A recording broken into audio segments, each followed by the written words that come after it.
Dando continuidade à nossa série de temas da física, falando sobre o modelo geocêntrico proposto por Aristóteles e Ptolomeu, hoje nós falaremos sobre a estrutura da matéria segundo Aristóteles. Segundo Aristóteles, toda a matéria existente na Terra era, de uma maneira geral, formada pela combinação de 4 elementos básicos. Esses elementos seriam a água, o ar, a terra e o fogo.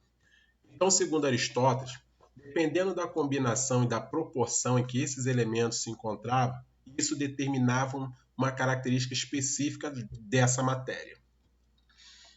Por exemplo, o corpo humano, uma folha de árvore, pedra, ferro, qualquer tipo de matéria existente no planeta está em sua complexidade, em seu grau de complexidade, se dava pelas diferentes proporções em que esses 4 elementos se encontravam, combinados.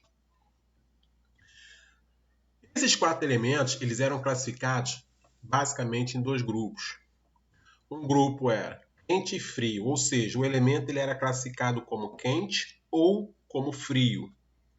E o segundo grupo era seco e úmido. Então, o modelo proposto por Aristóteles, basicamente, se dava desse seguinte esquema. Quente, úmido, frio e seco. E aqui nós tínhamos os 4 elementos que formariam a matéria. De acordo com essa proposta, nós teríamos o seguinte. A água sendo úmida e fria. O ar úmido e quente. O fogo seco e quente. E a terra seca e fria. E qual seria a natureza dos corpos celestes?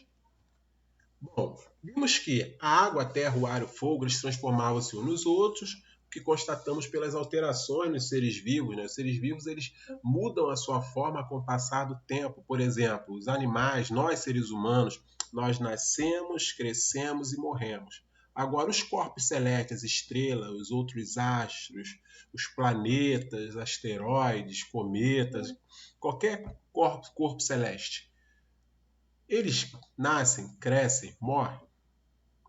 Qual era a explicação de Aristóteles com relação a eles, de acordo com suas observações? Para Aristóteles, as estrelas e os planetas eles não surgiam, pessoal, nem cresciam nem desapareciam. A única mudança que eles sofriam era o seu deslocamento no espaço.